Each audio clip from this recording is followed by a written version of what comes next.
آئیے بائبل مقدس کو کھولیں۔ بائبل مقدس میں سے مقدس پولس رسول کا غلطیہ کی کلیسیاؤں کے نام خط، اس کا 4 باب، اس کی 12ویں آیت سے 20ویں آیت تک۔ کلام مقدس میں سے مقدس پولس رسول کا غلطیہ کی کلیسیاؤں کے نام خط، اس کا 4 باب، اس کی 12ویں آیت سے 20ویں آیت تک۔ کلام مقدس میں یوں مرقوم ہے: اے بھائیو، میں تمہاری منت کرتا ہوں کہ میری مانند ہو جاؤ، کیونکہ میں بھی تمہاری مانند ہوں۔ تم نے میرا کچھ نہیں بگاڑا، بلکہ تم جانتے ہو کہ میں نے پہلی دفعہ جسم کی کمزوری کے سبب سے تم کو خوشخبری سنائی تھی، اور تم نے میری اس جسمانی حالت کو جو تمہاری آزمائش کا باعث تھی نہ حقیر جانا نہ اس سے نفرت کی، اور خدا کے فرشتہ بلکہ مسیح یسوع کی مانند مجھے مان لیا۔ پس تمہارا وہ خوشی منانا کہاں گیا؟ میں تمہارا گواہ ہوں۔ اگر ہو سکتا تو تم اپنی آنکھیں بھی نکال کر مجھے دے دیتے۔ تو کیا تم سے سچ بولنے کے سبب سے میں تمہارا دشمن بن گیا؟ وہ تمہیں دوست بنانے کی کوشش تو کرتے ہیں، مگر نیک نیتی سے نہیں، بلکہ وہ تمہیں خارج کرانا چاہتے ہیں تاکہ تم انہی کو دوست بنانے کی کوشش کرو۔ لیکن یہ اچھی بات ہے کہ نیک امر میں دوست بنانے کی ہر وقت کوشش کی جائے، نہ صرف اسی وقت جب میں تمہارے پاس موجود ہوں۔ اے میرے بچوں، تمہاری طرف سے مجھے پھر جننے کے سے درد لگے ہیں، جب تک کہ مسیح تم میں صورت نہ پکڑ لے۔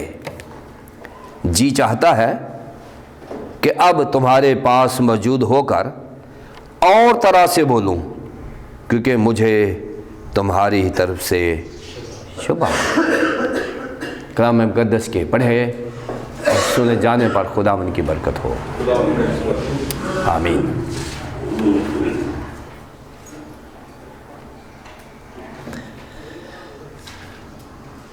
غلطیوں کے خط کے تفسیری مطالعہ کے سلسلے میں آج ہمارا 70واں لیسن ہے۔ مختصراً یہ کہ غلطیوں کی کلیسیاؤں میں مقدس پولس رسول نے کام کیا اور اسٹیبلش کیا، اور جھوٹے اساتذہ نے کلیسیا کو پرورٹ کر دیا، یعنی ان کو گمراہ کر کے مرتد کر دیا، ان کو ایمان سے ہٹا دیا۔ اور مقدس پولس نے غلطیہ کی کلیسیاؤں کو دوبارہ سے پہلی والی فارم میں لانے کے لیے، یعنی مسیحی ایمان میں لانے کے لیے، اس وقت کے جھوٹے اساتذہ کا مقابلہ کیا اور کلیسیاؤں کو بحال کیا۔ غلطیہ کا خط پہلی صدی میں کلیسیاؤں کی بحالی کا سبب بنا، پھر 16ویں صدی میں مارٹن لوتھر نے اسی خط کو استعمال کیا اور کلیسیاؤں کو بحال کیا، اور آج بھی کلیسیاؤں کا یہی حال ہے۔ بہت ساری کلیسیائیں بہت ساری شریعت کو ماننے پر تلی ہوئی ہیں، وہی رسومات پر پابند ہو رہی ہیں جو یہودی مانا کرتے تھے۔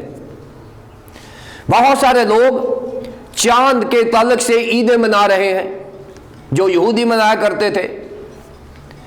بہت سارے لوگ یہودی رسم و رواج کی پیروی کر رہے ہیں، اور بہت سارے لوگ جو ہیں وہ دنوں، ہفتوں، مہینوں اور سالوں کی مقرر کردہ پروگرامز اور ایونٹس، جو واقعات اور حالات ہیں، ان کی طرف راغب ہوئے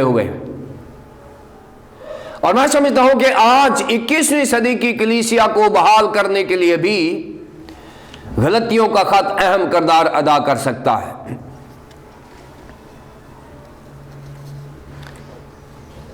ہمارا مقررہ حوالہ مقدس پالوس رسول کا خط غلطیوں کے نام، اس کا 4 باب 12ویں سے 20ویں آیات تک ہے، اور اس کا جو بڑا مضمون ہے اس پورے پیسج کا وہ ہے پاسٹ اینڈ پریزنٹ ریلیشن شپ، یعنی ماضی اور حال کے جو تعلقات ہیں ان سے متعلق بات کی جا رہی ہے۔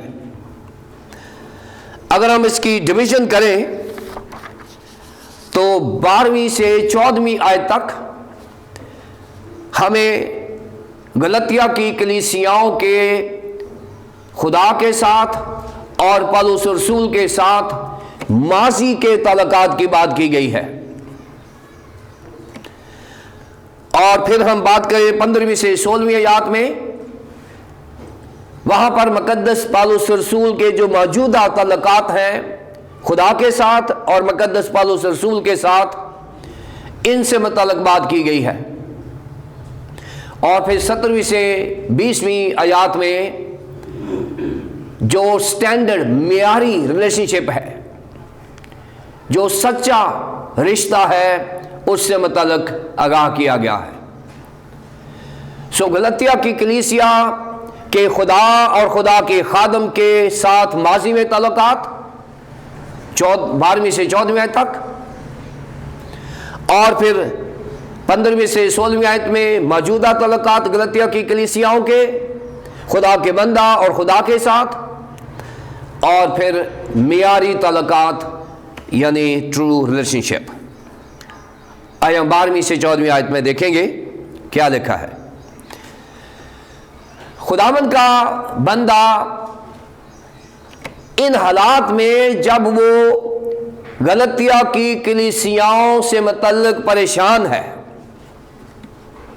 کیونکہ 11ویں آیت میں ہم دیکھتے ہیں لکھا ہے کہ مجھے تمہاری بابت ڈر ہے، کہیں ایسا نہ ہو کہ جو محنت میں نے تم پر کی ہے بے فائدہ جائے۔ پالوس رسول اندر سے ٹوٹا ہوا ہے، اس نے غلطیہ کو خداوند کے پاس لانے کے لیے سر دھڑ کی بازی لگائی تھی، اور اب جھوٹے اساتذہ نے کلیسیا کو بگاڑ دیا ہے، تقسیم کر دیا ہوا ہے، اور مقدس پالوس رسول اس ناراضگی میں جو روحانی ناراضگی ہے اپنے ان لوگوں کو جو اس نے خداوند یسوع مسیح کے لیے خریدے ہیں، جنہیں اس نے خداوند یسوع مسیح سے متعارف کرایا ہے، جنہیں اس نے نجات دہندہ کے پاس لانے میں محنت کی ہے، اب وہ بتا رہا ہے کہ میرا اور آپ کا ماضی میں رشتہ کیا تھا میرے بھائیوں۔ اور یہاں ایک کرسچن پرنسپل سامنے آتا ہے کہ پالوس رسول چاہے کلیسیاؤں سے ناراض ہے، لیکن وہ کلیسیاؤں کو بھائی کہہ کے پکارتا ہے۔ ہماری اگر کسی سے ناراضگی ہو اور کوئی اس کا نام لے لے ہمارے سامنے، تو ہم کہتے ہیں کہ اس کا نام میرے سامنے نہ لینا، لیکن یہ کرسچن رویہ نہیں ہے، کرسچن ایٹیٹیوڈ نہیں ہے۔ مسیحی رویہ یہ ہے کہ چاہے آپ سے کوئی ناراض بھی ہے، اگر وہ مسیحی ہے تو وہ آپ کا بھائی ہے۔ بھائی کے لیے یہاں یونانی زبان کو جو لفظ ہے آپ حیران ہو جائیں گے کہ وہ کیسا ہے۔ اڈیلفوس بھائی کے لیے لفظ ہے، اور یہ نکلا کس سے ہے؟ ڈیلفس سے نکلا ہے۔ ایڈیلفوس جو ہے